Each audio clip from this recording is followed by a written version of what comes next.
Revista Espírita. Segundo ano, 1859. Jornal de Estudos Psicológicos. Publicada sob a direção de Allan Kardec.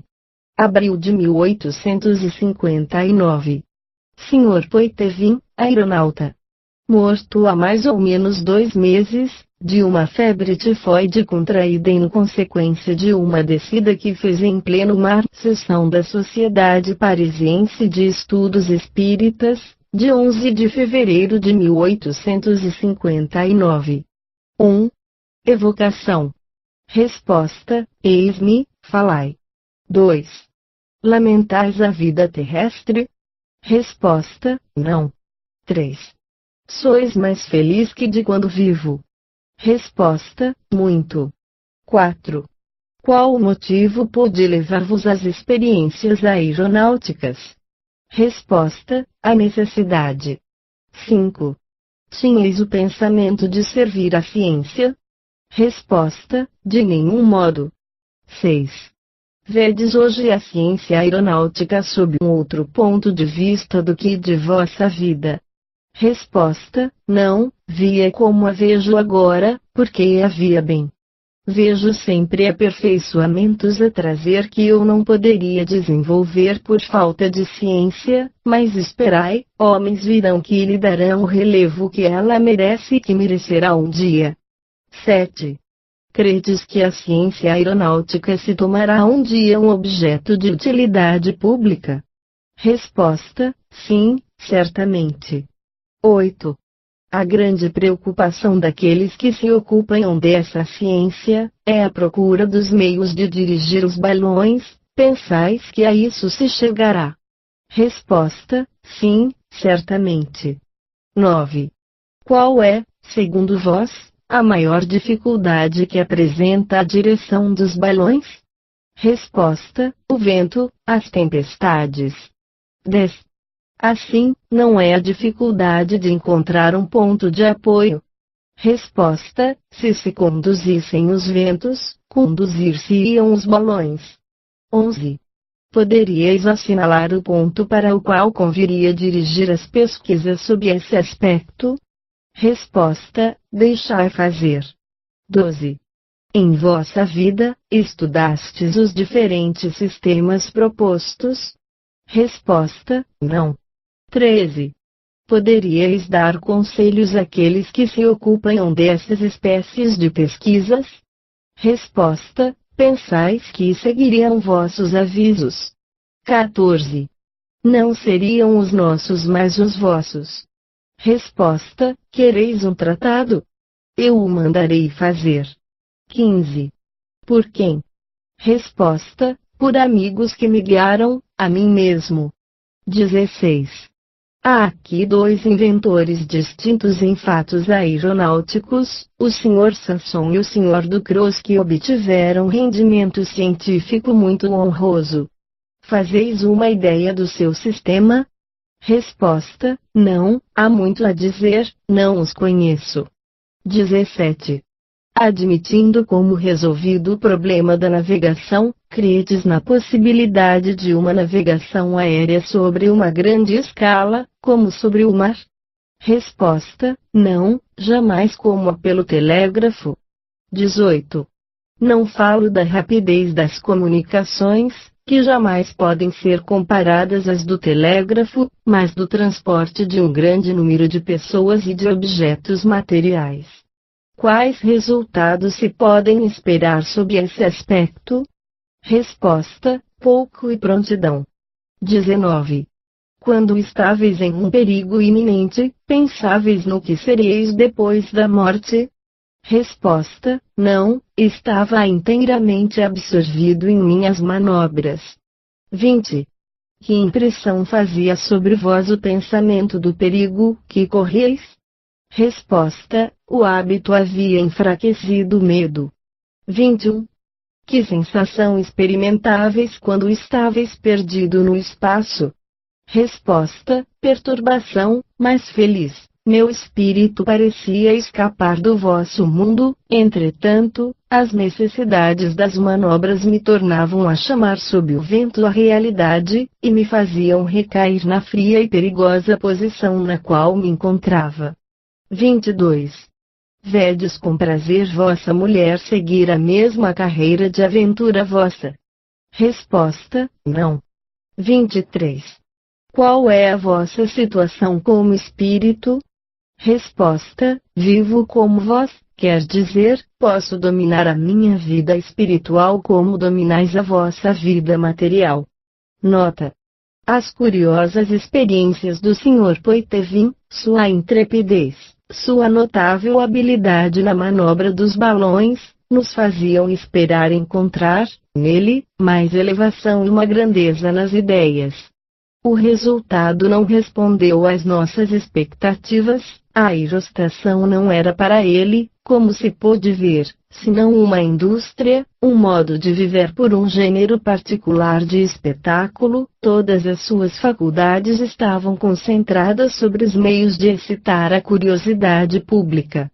É assim que, nessas conversas de além-túmulo, as previsões, frequentemente, se desenrolam, ora ultrapassam, ora acha-se menos do que se esperava, prova evidente da independência das comunicações.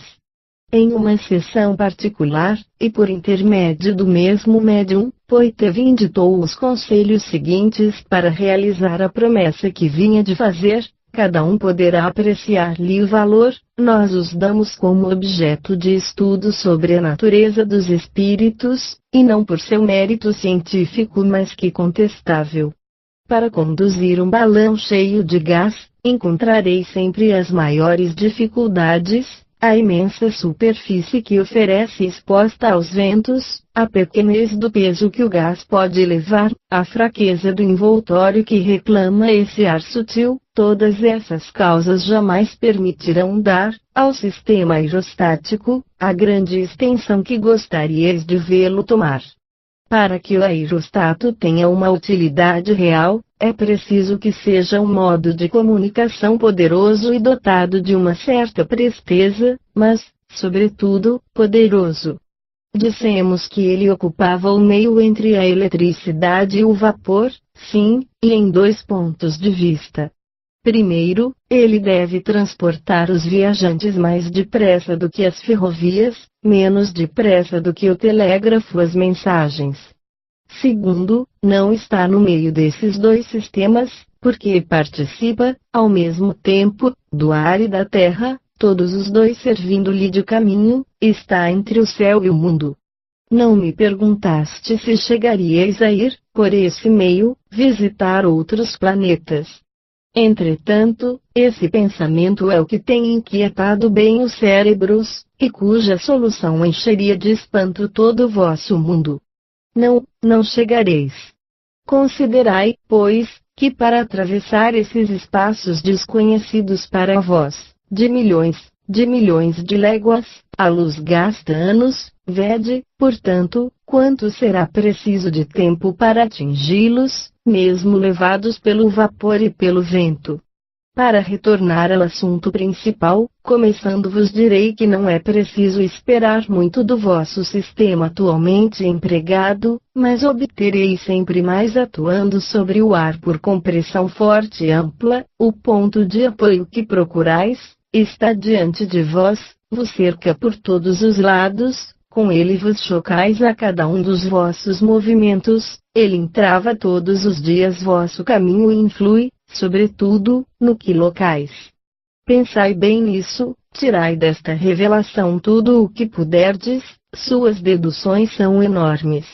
Não podemos tomar-vos pelas mãos e vos fazer inventar as ferramentas necessárias a esse trabalho, não podemos vos dar, palavra por palavra, uma indução, é preciso que vosso espírito trabalhe, que amadureça seus projetos, sem isso não compreenderíeis o que faríeis e não saberíeis manejar vossos instrumentos, seríamos obrigados a voltar e abrir, nós mesmos, todos os vossos empenhos, e as circunstâncias imprevistas que viriam um dia ou outro, combater vossos esforços, vos reconduziriam à vossa ignorância primária. Trabalhai, pois, e encontrareis o que procurardes, conduzi vosso espírito para o lado que vos indicamos, e aprendei pela experiência que não vos induzimos ao erro. Nota: esses conselhos, embora encerrando incontestáveis verdades, não deixam de denotar um espírito pouco esclarecido em certos pontos de vista, uma vez que parece ignorar a verdadeira causa da impossibilidade de atingir outros planetas. É uma prova mais da diversidade de aptidões e de luzes que se encontram no mundo dos espíritos, como neste mundo. É pela multiplicidade das observações que se chega a conhecê-lo, a compreendê-lo e a julgá-lo. Por isso, damos espécimes de todos os gêneros de comunicações, tendo o cuidado de fazer ressaltar o forte e o fraco. A de Poitevin terminou por uma consideração muito justa que nos parece suscitada por um espírito mais filosófico do que o seu. De resto, ele dissera que faria redigir seus conselhos por seus amigos que, em definitivo, não nos ensinam nada. Nela encontramos ainda uma nova prova, que os homens que têm uma especialidade na Terra não são, sempre, os mais apropriados a nos esclarecerem como espíritos, se, sobretudo, não são bastante elevados para se desligarem da vida terrestre. É deplorável, para o progresso da aeronáutica, que a maioria desses homens intrépidos não possa colocar sua experiência em proveito da ciência, ao passo que os teóricos são estranhos à prática, e são como marinheiros que jamais viram o mar. Incontestavelmente, haverá um dia engenheiros em aerostática, como há engenheiros marítimos, mas isso não será senão quando terão visto e sondado, por eles mesmos, as profundezas do oceano aéreo. Quantas ideias não lhes dariam o contato real dos elementos, ideias que escapam às pessoas do ofício, porque, qualquer que seja seu saber, não podem, do fundo de seus gabinetes, perceber todos os escolhos, e, todavia, se essa ciência deva ser um dia uma realidade, isso não será por eles. Aos olhos de muitas pessoas é ainda uma quimera, e eis porque os inventores, que não são, em geral, capitalistas, não encontram nem apoio nem encorajamentos necessários. Quando a aerostação der dividendos, mesmo uma esperança, poderá ser cotada, os capitais não lhe faltarão, até lá não é preciso contar senão com o devotamento daqueles que veem o progresso antes da especulação. Enquanto houver parcimônia nos meios de execução, haverá reveses pela impossibilidade de ensaio sobre uma tão vasta escala, ou em condições convenientes. Seremos forçados a fazê-lo mesquinhamente, o que é um mal, nisto, como em toda coisa.